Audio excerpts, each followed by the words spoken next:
നമസ്കാരം. PM ശ്രീയുമായി ബന്ധപ്പെട്ട് ഉയരുന്ന വിവാദങ്ങൾക്കിടയിൽ ഒരുപക്ഷെ രാഷ്ട്രീയ കേരളം അത്ര ശ്രദ്ധിച്ചോ എന്ന് സംശയിക്കുന്ന ഒരു സംഭവം കൂടി നടന്നിരിക്കുന്നു. അത് PV അൻവറിൻ്റെ ഒരു വെളിപ്പെടുത്തലാണ്. എന്ത് ത്യാഗം സഹിച്ചും താൻ UDF നിൽക്കും എന്നാണ് ഇപ്പോൾ അൻവർ വ്യക്തമാക്കിയിരിക്കുന്നത്. അൻവർ മറ്റു ചില കാര്യങ്ങൾ കൂടി പറഞ്ഞിരിക്കുന്നു. സതീശനിസം അവസാനിച്ചിരിക്കുന്നു, അല്ലെങ്കിലും പിണറായിയേക്കാൾ നല്ലത് തന്നെയാണ് സതീശനിസം തുടങ്ങിയ കാര്യങ്ങളാണ് അദ്ദേഹം വാർത്താസമ്മേളനം നടത്തി ഇപ്പോൾ പ്രഖ്യാപിച്ചിരിക്കുന്നത്. അൻവർ വളഞ്ഞവരിലൂടെ പെട്ടെന്ന് UDF എത്തിയോ എന്നാണ് സ്വാഭാവികമായും എല്ലാവരും ഇത് കേൾക്കുമ്പോൾ സംശയിക്കേണ്ടത്. കഴിഞ്ഞ ദിവസം മുസ്ലിം ലീഗിൻ്റെ സംസ്ഥാന ജനറൽ സെക്രട്ടറിയായ PMA സലാമും പറഞ്ഞത് അൻവറിനെ UDF എടുക്കാം എന്നാണ്. എന്നാൽ തിരഞ്ഞെടുപ്പിന് മുമ്പ് സ്ഥാനാർത്ഥി പ്രഖ്യാപിക്കുന്ന നടപടി ശരിയായില്ല എന്നൊക്കെ PMA സലാം പറയുമ്പോഴും അൻവറിനെ എടുക്കാം എന്നുള്ളൊരു ലൈനിലേക്കാണ് അവരും ഇപ്പോൾ നീങ്ങുന്നത് എന്ന് നമ്മൾ സ്വാഭാവികമായും മനസ്സിലാക്കേണ്ടി വരും. ഒരു കാലത്ത് PV അൻവറും കോൺഗ്രസ്സുകാരനായിരുന്നു. കോൺഗ്രസിൻ്റെ മലപ്പുറത്തെ വളരെ പ്രധാനപ്പെട്ട നേതാക്കൾ ഒരാളായിരുന്നു PV അൻവർ. പിന്നീട് അദ്ദേഹം കോൺഗ്രസ് വിട്ട് ഇടതുപാളയത്തിലെത്തുകയും അങ്ങനെ 2 തവണ MLA ആവുകയും ചെയ്തിട്ടുണ്ടായിരുന്നു. ഒടുവിൽ 2ാം ഘട്ടത്തിൽ MLAയുടെ കാലാവധി അവസാനിക്കുന്നതിന് മുമ്പ് തന്നെ അദ്ദേഹം അന്നുണ്ടായ ചില രാഷ്ട്രീയ വിഷയങ്ങളുടെ പേരിൽ രാജിവെക്കുകയും ചെയ്തിരുന്നു. ഏതായാലും അതിന് തൊട്ട് പിന്നാലെ പിന്നീട് അങ്ങോട്ട് PV അൻവറിൻ്റെ ശ്രമം പഴയ തട്ടകമായ UDF തിരിച്ചു വരാൻ തന്നെയായിരുന്നു. തനിക്ക് പ്രധാനപ്പെട്ട മന്ത്രിസ്ഥാനം വേണമെന്നൊക്കെയുള്ള ആവശ്യങ്ങൾ അദ്ദേഹം മുന്നോട്ട് വെച്ചതായി കേട്ടിട്ടുണ്ടായിരുന്നു. അടുത്ത ഭരണം UDF എന്ന് കണ്ടുകൊണ്ട് പുതിയ മരുപ്പച്ച തേടിയാണ് അൻവർ എത്തിയത് എന്നുള്ള ആരോപണവുമായി നിരവധി കോൺഗ്രസ്സുകാരും അന്ന് രംഗത്തെത്തിയിരുന്നു. കൂടാതെ കോൺഗ്രസിലെ പ്രമുഖരായ നേതാക്കൾ പലരും അന്ന് PV അൻവറിനെ വീണ്ടും UDF എടുക്കാൻ തയ്യാറായിരുന്നു എങ്കിലും അന്ന് പ്രതിപക്ഷ നേതാവ് VD സതീശൻ്റെ ശക്തമായ നിലപാട് തന്നെയായിരുന്നു PV അൻവറിൻ്റെ മുന്നണി പ്രവേശത്തെ തടസ്സപ്പെടുത്തിയത് എന്നുള്ള കാര്യത്തിലൊന്നും ആർക്കും തർക്കമില്ല.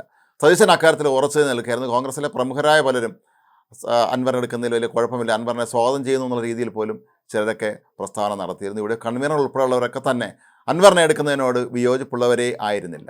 പക്ഷേ പ്രതിപക്ഷ നേതാവ് VD സതീശനാകട്ടെ തൻ്റെ നിലപാടിൽ ഒരു കാരണവശാലും മാറ്റം വരുത്തേണ്ട കാര്യമില്ല എന്ന നിലപാടിൽ ഉറച്ചു തന്നെ നിൽക്കുകയായിരുന്നു. അതുതന്നെയായിരിക്കാം ഒരുപക്ഷെ ഇപ്പോൾ PV അൻവർ പറയുന്നത് സതീശനിസം അവസാനിച്ചിരിക്കുന്നു, സതീശനിസം പിണറായിയേക്കാൾ നല്ലതാണെന്നൊക്കെ പറയുമ്പോഴും ഒരുപക്ഷെ ഇപ്പോൾ PV അൻവർ ലക്ഷ്യമിടുന്നത് കോൺഗ്രസിലെ രാഷ്ട്രീയ സമവാക്യങ്ങൾ ഇപ്പോൾ മാറി മറിയുന്ന ഒരു സാഹചര്യം കൂടി കണക്കിലെടുത്ത് തന്നെയായിരിക്കണം. കേരളത്തിലെ കോൺഗ്രസ് രാഷ്ട്രീയത്തിൽ ഇപ്പോൾ AICC general secretary KC Venugopal കൂടുതലായി ഇപ്പോൾ ഇടപെടൽ നടത്തി തുടങ്ങിയിട്ടുണ്ട്. അദ്ദേഹത്തിൻ്റെ ശക്തമായ ഒരു സാന്നിധ്യമാണ് ഇപ്പോൾ കേരളത്തിൽ നിരന്തരമായി അനുഭവപ്പെട്ടുകൊണ്ടിരിക്കുന്നത്. അടുത്ത UDF ഭരണം ലഭിക്കുകയാണെങ്കിൽ KC വേണുഗോപാലായിരിക്കും മുഖ്യമന്ത്രി എന്ന രീതിയിലുള്ള പ്രചാരണവും വ്യാപകമായി കഴിഞ്ഞിരിക്കുന്നു. മാത്രമല്ല കേരളത്തിലെ കോൺഗ്രസ് രാഷ്ട്രീയത്തിൽ എല്ലാ പ്രധാനപ്പെട്ട കാര്യങ്ങളിലുമൊക്കെ തന്നെ KC വേണുഗോപാൽ മുമ്പെന്നത്തെക്കാളും ശക്തമായി ഇടപെട്ട് തുടങ്ങുകയും ചെയ്തിട്ടുണ്ട്. ഒരുപക്ഷെ ഇത് കൂടെ കണക്കിലെടുത്തായിരിക്കാം ഇപ്പോൾ PV അൻവർ തൻ്റെ പുതിയ ലക്ഷ്യവുമായി രംഗത്തിറങ്ങിയിട്ടുള്ളത് എന്ന് വേണം കണക്കാക്കാൻ. നേരത്തെ ഇടതുമുന്നണിയിലായിരുന്നപ്പോൾ കോൺഗ്രസിനെയും കോൺഗ്രസ് നേതാക്കളെയും അതിരൂക്ഷമായും മോശമായ ഭാഷയിലും മ്ലേച്ഛമായ ഭാഷയിലൊക്കെ തന്നെ വിമർശിച്ചിരുന്ന PV അൻവറിനെ ഇനി തിരികെ എടുക്കേണ്ടതില്ല എന്ന നിലപാടാണ് മലപ്പുറത്തെയും പല കോൺഗ്രസ് നേതാക്കളും അന്ന് സ്വീകരിച്ചത്. മാത്രവുമല്ല അവരുടെ ഏറ്റവും പ്രിയപ്പെട്ട നേതാവായിരുന്ന ആര്യാടൻ മുഹമ്മദിൻ്റെ മകൻ അരുൺ ഷൗക്കത്തിനെ പരാജയപ്പെടുത്തിയ വ്യക്തി എന്നുള്ള നിലയിലൊക്കെ തന്നെ മലപ്പുറത്തെ കോൺഗ്രസ്സുകാരെ സംബന്ധിച്ചിടത്തോളം അവർക്ക് അൻവറിനെ മുന്നണിയിൽ തിരികെടുക്കുന്നതിനോട് യാതൊരു തരത്തിലുമുള്ള യോജിപ്പുമില്ലായിരുന്നു. പ്രാദേശിക തലത്തിലുമൊക്കെ തന്നെ അൻവറിനെ എടുക്കേണ്ടതില്ല എന്ന നിലപാട് തന്നെയാണ് അന്ന് അവിടെ ഉണ്ടായിരുന്നത്. മുഖ്യമന്ത്രി പിണറായി വിജയനുമായി തെറ്റിയ PV അൻവർ മുഖ്യമന്ത്രി പിണറായി വിജയനും അദ്ദേഹത്തിൻ്റെ പൊളിറ്റിക്കൽ സെക്രട്ടറി P ശശിക്കുമെതിരെ അതിശക്തമായ തോതിലുള്ള ആരോപണങ്ങൾ ഉന്നയിച്ചിരുന്നു. ഒപ്പം ADGP MR അജിത് കുമാറിൻ്റെ പേരിലുമൊക്കെ തന്നെ അദ്ദേഹം പല ആരോപണങ്ങൾ ഉന്നയിച്ചു. PV അൻവറുമായി ഫോണിൽ സംസാരിച്ച മലപ്പുറം SP ആയിരുന്ന സുജിത് ദാസിൻ്റെ ഫോൺ സംഭാഷണം പത്രസമ്മേളനം നടത്തി പുറത്തുവിട്ടിരുന്നു. അങ്ങനെ PV അൻവർ വലിയ തോതിലുള്ള വിവാദങ്ങളിൽ നിറയുകയായിരുന്നു. PV അൻവറിൻ്റെ ആഫ്രിക്കയിലെ ബിസിനസ്സുമായി ബന്ധപ്പെട്ട വാർത്തകളും ഇതിനിടെ പുറത്തു വന്നിരുന്നു. MLA കൂടുതൽ സമയവും മണ്ഡലത്തിലല്ല വിദേശ രാജ്യത്താണ് ചെലവഴിക്കുന്നതെന്നും അവിടെ എന്ത് ബിസിനസ്സാണ് അൻവർ നടത്തുന്നതെന്നുള്ള ചോദ്യങ്ങൾ അന്ന് ഉയർന്നിരുന്നു.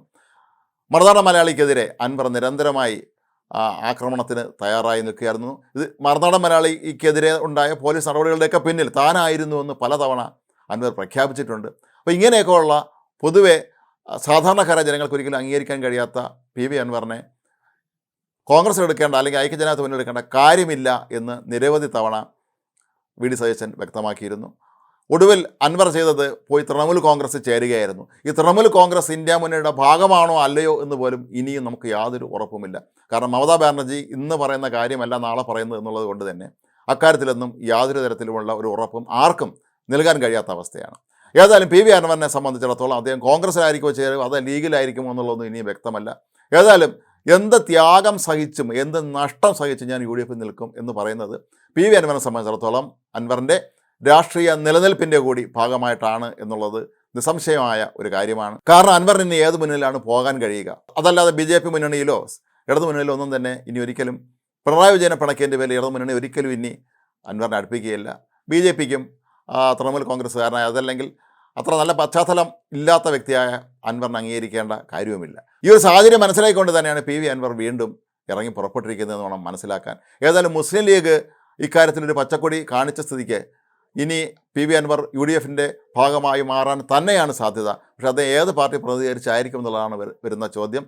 കാരണം തൃണമൂൽ കോൺഗ്രസിനെ യു ഡി എഫിൽ എടുത്തതായിട്ടോ അല്ലെങ്കിൽ എടുക്കാൻ പോകുന്നതായിട്ടൊന്നും യാതൊരു ചർച്ചയും നടന്നിട്ടില്ല. മമതാ ബാനർജി കിട്ടുന്ന അവസരങ്ങളിലെല്ലാം തന്നെ രാഹുൽ ഗാന്ധിയെയും നെഹ്റു കുടുംബത്തെയൊക്കെ തന്നെ അങ്ങേറ്റം കളിയാക്കുന്ന രീതിയിൽ സംസാരിക്കുന്ന ആളാണ്. രാഹുൽ ഗാന്ധിയുടെ നേതൃത്വം പോലും അംഗീകരിക്കാത്ത ഒരാളുമാണ്. അതോ അൻവർ തൃണമൂൽ കോൺഗ്രസിനെയും ഉപേക്ഷിച്ചിട്ട് കോൺഗ്രസ്സിലോ മുസ്ലിം ലീഗിലോ ചേരുമോ എന്നുള്ളതാണ് ഇനി വരുന്ന ചോദ്യം. ഏതായാലും കേരള രാഷ്ട്രീയത്തിൽ ഒരു കാലത്ത് നിറഞ്ഞു നിന്നിരുന്ന ദിവസവും വാർത്താ സമ്മേളനങ്ങളുടെ ശ്രദ്ധ പിടിച്ചു പറ്റിയിരുന്ന അൻവർ ഇപ്പോൾ ഒരു വിസ്മൃത കഥാപാത്രമായി മാറിയതിൻ്റെ ബുദ്ധിമുട്ട് അൻവറിന് നന്നായിട്ട് അറിയാം. അതുകൊണ്ടുകൂടി തന്നെ ആയിരിക്കാം ഇപ്പോൾ ഇത്തരത്തിലുള്ള ഒരു നിലപാടുമായി അൻവർ മുന്നിലെത്തിയിരിക്കുന്നത്. എന്ത് ത്യാഗം സഹിച്ചു എന്ത് ബുദ്ധിമുട്ട് സഹിച്ചു താൻ യു ഡി എഫിൽ ചേരും എന്ന് പറയുമ്പോൾ യു ഡി എഫിലെ ഏറ്റവും പ്രധാനപ്പെട്ട രണ്ടാമത്തെ ഘടകകക്ഷിയായ മുസ്ലിം ലീഗ് അതിന് അംഗീകാരം കൂടി നൽകുമ്പോൾ പി വി അൻവർ വളഞ്ഞ വഴിയിലൂടെ യു ഡി എഫിലേക്ക് എത്തും എന്ന് തന്നെ നമ്മൾ വിചാരിക്കേണ്ടി വരും. കാരണം മുസ്ലിം ലീഗ് യെസ് പറഞ്ഞാൽ പിന്നെ കോൺഗ്രസിന് ഒരിക്കലും നോ പറയാൻ കഴിയുകയില്ല എന്നുള്ളതാണ് ഏറ്റവും പ്രധാനപ്പെട്ട ഒരു കാര്യം.